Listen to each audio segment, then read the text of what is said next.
દર વર્ષે એક વખત પહેલા એને મહિલા સંમેલન, દૂધ દિવસ, અમુક તો વળી એને શીરા મીટિંગ કહેતા,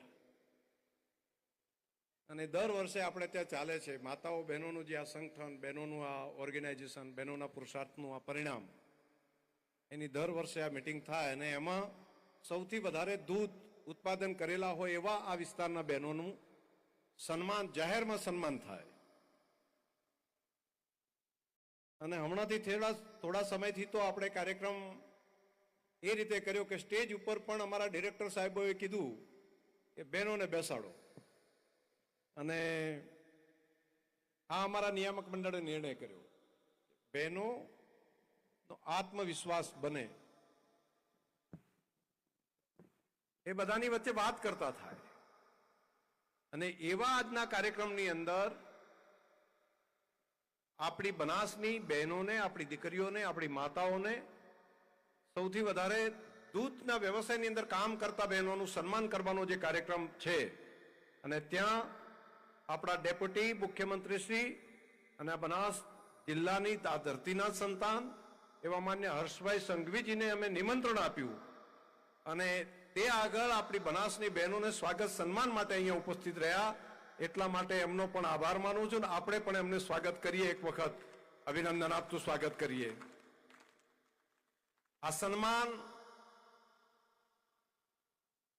અહીંયા ઉપસ્થિત બહેનોનું તો છે, એમનું થશે તો છે, પરંતુ બનાસકાંઠા જિલ્લાના તમામ લાખો પશુપાલકના વ્યવસાય સાથે જોડાયેલ તમામ માતાઓ બહેનોનું સ્વાગત છે. મારે અભિનંદન આપવા છે. અહીંયા આપણી દીકરીઓ વાત કરતી હતી, બહેનો અહીંયા સંબોધન કરતા હતા, ત્યારે મનમાં બેઠા બેઠા થાય કે એમનામાં શક્તિ તો પડેલી છે, અને જો મોકો આપીએ ને તો અહીંયા બેઠેલા જ બહેનો બોલતા હતા એવું નહીં, અહીંયા બેઠા છે ને એમાંથી પણ ઘણા બધા બહેનો ખૂબ સારી રીતે વાત કરી શકે. એની આપણે શરૂઆત જે કરી, એક શરૂઆત એવી કરી કે બહેનો નિર્ણયની અંદર ભાગીદાર બને. એજીએમ આપણી ચાલતી હોય તો એજીએમમાં પણ સ્ટેજ ઉપર આપણા બહેનોને બેસાડ્યા. નહીતર બધા એમ કહેતા કે હવે ધંધો કરવાનો બહેનોને, કામ કરવાનું બહેનોને, પશુપાલનનું રાત દિવસ મહેનત પુરુષાર્થ બહેનોનો હોય, પરંતુ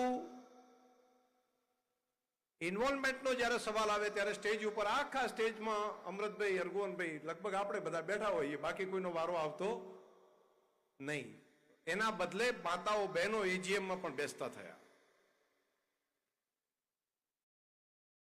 એટલું જ નહીં, આ વખતે સામાન્ય સીટો ઉપર આપણી 4 બહેનો બોર્ડ ઓફ ડાયરેક્ટર તરીકે મહિલાઓ ચૂંટાઈને આપણે ત્યાં આવી છે. આ પણ એક અભિનંદનનું કામ છે. એટલે સત્તામાં ભાગીદારીની શરૂઆત એ મહિલાઓની સાચા અર્થમાં થઈ રહી છે. હું પહેલી વખત બોલતો તો, કહેતો હતો કે બહેનોને બોર્ડ ઓફ ડાયરેક્ટર તરીકે આપણે લાવવા છે, ત્યારે મને ઘણા બધા કહેતા કે એવું હોતું હશે, થતું હશે, બનાસકાંઠા બીજે થાય, બનાસકાંઠામાં એકદમ બનાસકાંઠામાં થશે.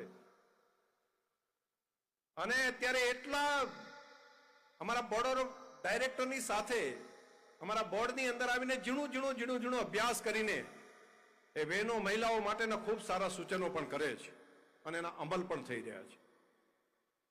થોડા સમય પહેલા આપણે એ નિર્ણય કર્યો કે વ્યવસાય, ધંધો બધા બહેનો કરે, પણ ખાતામાં પૈસા બહેનોની પાસે નતા આવતા, ભાઈઓની પાસે જ રહેતા, ભૈલા પાસે રહે.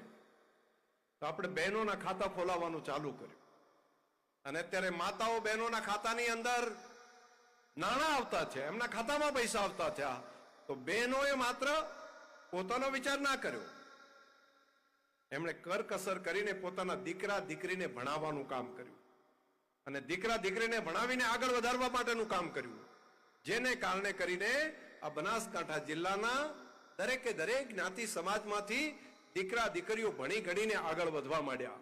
કોઈ સરકારી નોકરીઓમાં જતા થયા, કોઈ બાકીને પ્રાઇવેટ વ્યવસ્થાની અંદર જતા થયા, અને આપણે એક નવી ઉર્જા એ બનાસકાંઠાને, આ બનાસકાંઠાની માતાઓ બહેનોએ એમના પુરુષાર્થ થકી વ્યવસ્થા ઊભી કરી.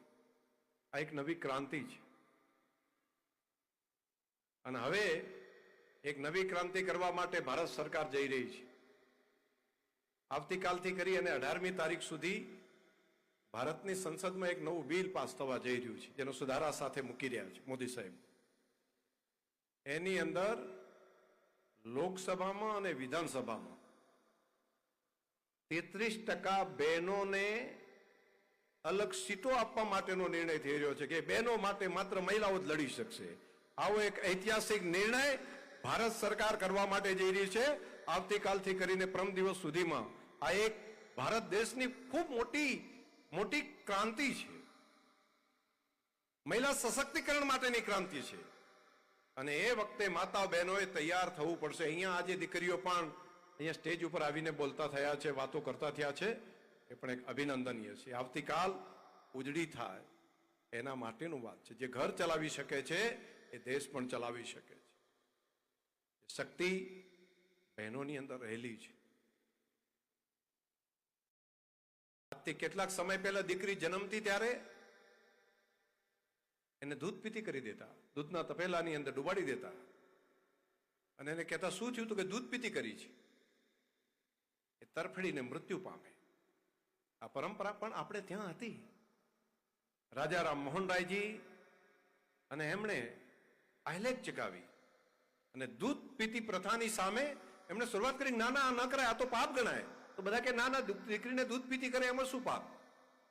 એને પાપ નહોતા સમજતા બાકી, પરંતુ એમણે પ્રજા જીવનની સામે જઈને હિંમતપૂર્વક કીધું ના, આવું નહીં થઈ શકે.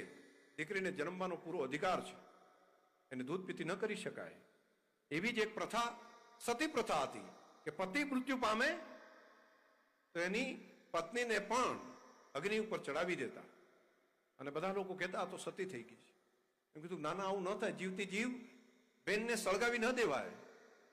રાજા રામ મોહન રાયજી અને બાકી બધાએ ભેગા થઈને એક નવી ક્રાંતિ કરી, નવી ક્રાંતિ ઉભી કરી કે એના ઉપર આફત આવ્યું છે, દીકરી ઉપર એના પતિ મૃત્યુ પામ્યા હોય તો આફતની અંદર એને સહિયારો આપવાનો હોય, એને મદદ કરવાની હોય, એનું માન સન્માન કરવાનું હોય. એની સામે આવું ન કરી શકાય. અને એક નવી ક્રાંતિ સતી પ્રથા નાબૂદ કરવાનું કામ આપણા દેશની અંદર થયું અને મહિલાઓને જીવવાનો અધિકાર મળ્યો. નાની ઘટનાઓ નથી, દેશ માટેની બહુ મોટી ઘટનાઓ છે. એવું જ બનાસ ડેરીએ અહીંયા સ્થાનિક કક્ષાએ એમના ખાતામાં પૈસા જમા થાય. આપણને નાનકડું કામ લાગતું હશે, પરંતુ માત્ર બેન શક્તિશાળી બને છે એવું નહીં, એનું આખું કુટુંબ શક્તિશાળી બને છે. એક પણ રૂપિયો આગા પાછો બેન ના થવા દે. એના ખાતામાં પૈસા આપે ને તો બેન પાસેથી રૂપિયો કઢાવો ને આગા પાછા કામમાં તો એ તરત જ કહેશે ના હો, ખોટા ખર્ચા નથી કરવા. ખોટા ખર્ચા એ પતિને કહી શકે, દીકરાને કહી શકે, ભાઈને કહી શકે, ખોટા ખર્ચા નથી કરવા. તો ચીવટ પૂર્વકનું કામ, આખા પરિવારને ઠીક કરવાનું કામ બહેનો કરી શકે. અને આ બધા કામો એક એક કામ કરતા કરતા હવે નવી એક ક્રાંતિ આ પણ થવા જઈ રહી છે. મેં અત્યારે સોર્ટેડ સિમેન્ટ ડોઝ માટેની જે વાત કરી, ભીલડીની અંદર જે આપણું આંતરરાષ્ટ્રીય કક્ષાનું બ્રીડિંગ સ્ટેશન તૈયાર થયું છે, ભારતનું એકમાત્ર છે. એ મારી માતાઓ બહેનો આપણા જ પુરુષાર્થથી આપણે જ કરેલું કામ છે. એક ગાયમાંથી 50 જેટલી વાછડીઓ તૈયાર કરી શકાય એક વર્ષમાં. આ કોઈ નાની ઘટના નથી. આઈવીએફ જેને કહે છે, આઈવીએફ સુખી સંપન્ન લોકો માત્ર મનુષ્યની અંદર ચાલતું જ્યારે સંપન્ન દેશો છે એ કરે છે, પરંતુ આપણે ગાય ભેંસની અંદર પણ આઈવીએફ ને પદ્ધતિના ટેકનોલોજીના માધ્યમથી જોઈએ એ પ્રમાણેની ગાય અને વાછડી એ તૈયાર કરવાનું કામ સોર્ટેડ સિમેન્ટ ડોઝના માધ્યમથી અને 2 દ્વારા કરી રહ્યા છીએ. આ એક નવી ક્રાંતિ બનાસની અંદર પશુપાલકોને વધારે આર્થિક સક્ષમ કરવા માટે કરશે. અને આમાં રાજ્ય સરકાર અને કેન્દ્ર સરકાર બંને ખૂબ મદદ કરી છે. એટલે હું દેશના પ્રધાનમંત્રી મોદી સાહેબનો પણ આભાર માનીશ કે એમણે એ કામની અંદર ખૂબ મોટી સબસિડી ભારત સરકારે આપણને આ કામ કરવા માટે આપી છે. અને મારે આભાર માનવો પડે રાજ્યના મુખ્યમંત્રી શ્રી ભૂપેન્દ્રભાઈ પટેલ અને આજે જે ઉપસ્થિત છે ને હર્ષભાઈ સંઘવીજીનો, કે અહીંયા ભીલડીની અંદર કામ કરવાનો જ્યારે નિર્ણય કર્યો ત્યારે કીધું કે મારું તો વતન ત્યાં બાજુમાં જ છે અને આવડું મોટું કામ થતું હોય તો જે સહયોગ જોઈએ બધો સહયોગ અમે કરશું. તો હું રાજ્ય સરકારનો પણ અને માન્ય હર્ષભાઈનો પણ હૃદયપૂર્વક આભાર માનું છું. બહેનોના કામ માટે તમે ઉદારતાપૂર્વક સરકારે ભેગા થઈને જે મદદ કરી એ માટે પણ અભિનંદન. અને આપણે બધા આવનારી પેઢીઓ હજુ વધારે સશક્ત બને. દીકરી એ સાપનો ભારો નહીં, દીકરી એ પારકી થાપણ નહીં, દીકરી એ તો ઘરના આંગણાનું તુલસીનો ક્યારો છે. દીકરી એ તો મા બાપના સુખનું ગાણું છે. દીકરી એ તો કુળનું ગૌરવ છે.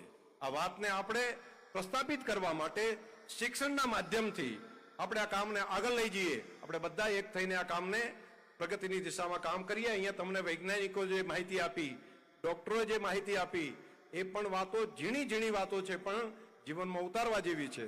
તો આપ સૌનો હૃદયથી ખૂબ આભાર. અને આપણે આપણા હર્ષભાઈને સ્પેશિયલ સ્વાગત સન્માન